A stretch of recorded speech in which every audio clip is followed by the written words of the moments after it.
we're going to read another chapter of Rump. We're getting down to the end. I think there's only two more chapters after today.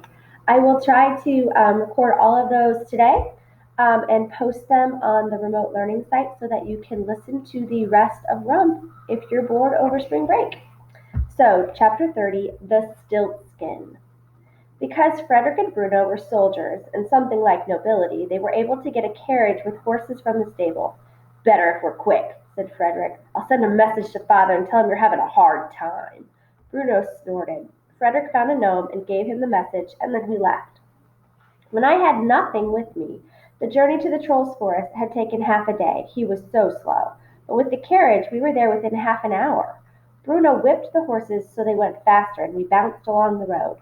Archie woke with the whips and the roar of the carriage and started to wail. I tried to rock him and shush him, but he was awkward in my arms and he only cried louder. "Where is this place?" Bruno yelled over the baby's wails. "You said it was just beyond the gates." Bruno looked through the trees as if a wolf might jump out from them at any moment. "Slow down, just a bit further." We came to the bend in the road that I recognized. "Stop," I told him, and Archie quieted as the carriage became still. We stepped down and I walked off the road. Excuse me. "Through here," I said, pointing into the blackness of the trees. Frederick and Bruno halted at the edge of the road. "In there?" they asked at the same time. Frederick's voice cracked. I had to hide the gold in a place where no one else would find it. I walked into the trees. A few moments later, I heard their footsteps behind me. We walked slowly and quietly until we came to the apple tree. Its branches bowed, heavy with the weight of poisoned fruit. I really hoped Bork was still trying to catch a pet, even though he already had nothing. Gently, I sat the baby down on the ground. "Wait here," I told them, and approached the tree. There was very little light to see by, but I searched around the tree until I saw it. The snare. Very carefully, I placed my foot into the trap. Snap! Swip! Schlunk! The rope yanked me off the ground, and I screamed louder than necessary to attract the trolls. Frederick and Bruno's jaws dropped. A few moments later, rustling came from the brush behind me, and the first of the trolls appeared, ugly and smelly as ever. "Trolls!" I shouted. "Help, trolls! Trolls, help me!" Frederick and Bruno squealed and ran, flailing their arms. They didn't even pause to pick up their baby nephew. They bolted through the trees towards the carriage. I barely had heard the crack of the whip or the horse's hooves above their screams. In a few moments, the noise faded. "What's all this?" said one of the trolls. "Didn't you learn nothing? Anything the last time?" "Hello, Bork," Archie began crying. "And you brought extra. Well, we can always use a side dish." "Oh, you don't want that," I said. "Far too bitter. Do you have any sludge?" "We always have sludge." And he cut me down.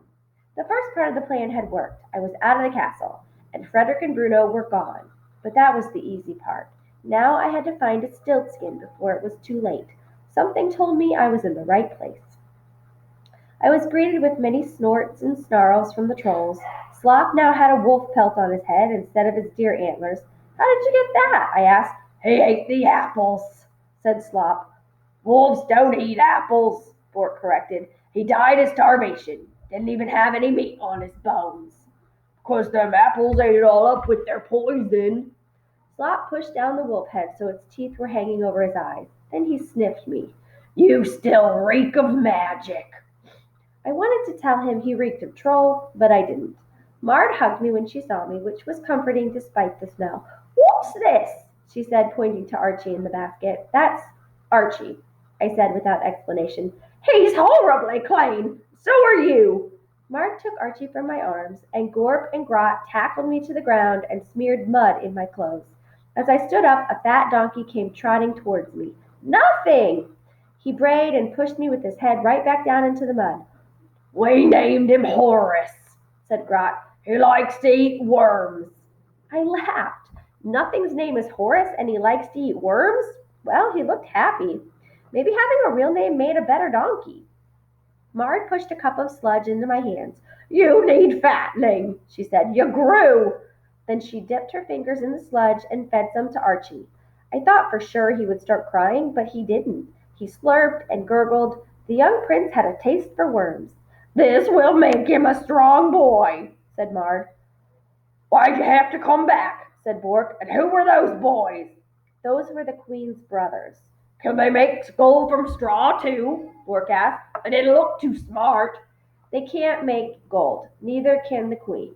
I took a deep breath. I can, though. All the slurping and grunting and snorting stopped, and the trolls stared at me. So I told them my story, all of it. The spinning, my mother, my name, and how I came to gain Archie. No wonder you reek of magic, said Slop. You were born in the stuff. Why can't you give him back if you don't want him? Slop asked. Excuse me. Because she promised him in exchange for the gold. So I have to take him. That's part of the magic. Why would she promise her baby? Asked Warp. I don't know. Humans do a lot of things that make no sense. The trolls grunted in agreement and raised their cups. Archie started to cry, and Mard bounced and rocked him. Too clean, poor thing! She took handfuls of mud and slathered it on his face so he looked like a piglet in a mud puddle. I thought for sure he'd go into hysterics, but instead he stopped crying and drifted off in Mard's arms as she rocked him. Watching this, I felt a pang in my chest. A baby should have a mother, and a mother should have her baby. That is, if destiny works out the way it's supposed to. I needed to find a way to give Archie back to Opal. That's why I had come. I have something to show you, said Bork. What is it? Something I discovered a little while ago. Let's go to the tree. We took a torch through the trees until we came to the clearing with the apple tree, standing so still and perfect in the dark. Bork reached up and picked an apple and held it to the light of the torch. This tree grew from the seeds of a poison apple, you know, so I've never tried one, but a few weeks ago I saw a strange thing. A family of raccoons came out in the middle of the night and started eating those apples. I watched them, followed them to their den, and they didn't die. They didn't even seem sick, so I thought maybe those apples aren't poisonous for raccoons. But I kept watching the tree, and a week later I saw some squirrels gnawing at the apples, and they didn't get sick either. So you know what else I thought? Maybe those apples aren't poisonous at all.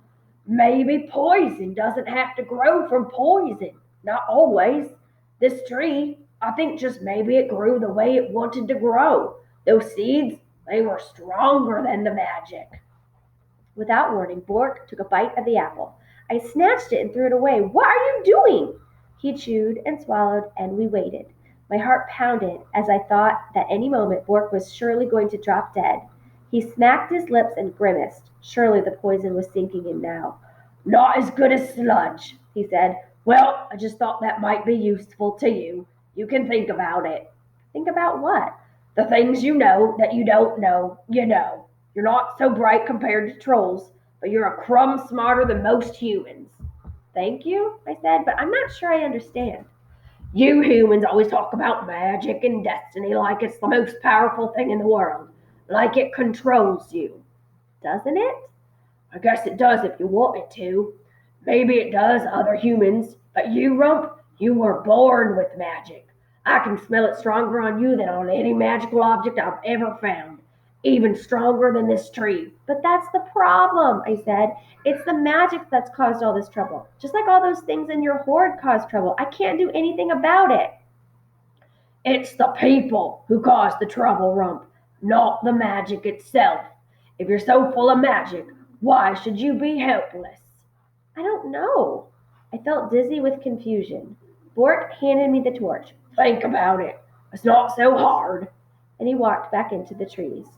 Everything was cold and quiet now except for the crackle of the torch. I stared at the apple tree. I still couldn't believe Bork ate one. Maybe that poison didn't work on trolls. Maybe it only worked on princesses. Or maybe Bork was right. Those seeds really were stronger than the magic. I am not a tree. I was born with a name, and that name is my destiny. Rumple has me wrapped and trapped. It controls me. My destiny controls me. But then a new question entered my mind. What is destiny? I knew that everyone had one, just as they had a name, and they were one and the same. Just as no person chooses their name, no person chooses their own destiny. It isn't up to them. But what if that wasn't so? If Red's granny said that I must find my destiny, doesn't that mean I have some say in where I look?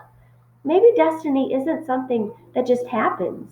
Maybe destiny is something you do. Maybe destiny is like a seed and it grows. I wasn't powerless, even with my name, even when all the snares and tangles. I could do things like spin straw into gold and make terrible mistakes that ended up with girls being carried to their doom and promising me their firstborn child. That was all part of my destiny. My name is Rumple. My name means I'm bound, but I can grow more powerful than these bindings. I am more than the name I have always known. Deep inside, I have a magic that no one can take away from me. A deep magic more powerful than any magic placed upon me. A magic that I was born with, that grew inside me, deep inside my bones. A stiltskin. I am a rumple. I am a stiltskin. Rumple, stiltskin. I pictured my mother holding me in her arms, dying, ready to give me a name that would overpower all the magic that had trapped her. She whispered it to me. It was a name that would make me everything I am. No one else had ever heard it but me. My name is my destiny. My name is my power. Rumple, Stiltskin. I heard my mother's whispering across the years and mountains and valley. Rumple, Stiltskin. Rumpelstiltskin. The name, my name, shook in my chest. It traveled through my brain and down my arms and fingertips to my legs and my toes. The sound of it echoed so loud inside of me I felt I would burst. I made a rhyme then and there, a rhyme full of powerful words to release into the black night. Tomorrow I'm free, today I'm alive. The curses and tangles no longer survive. From deep within me the wisdom came that Rumpelstiltskin is my name.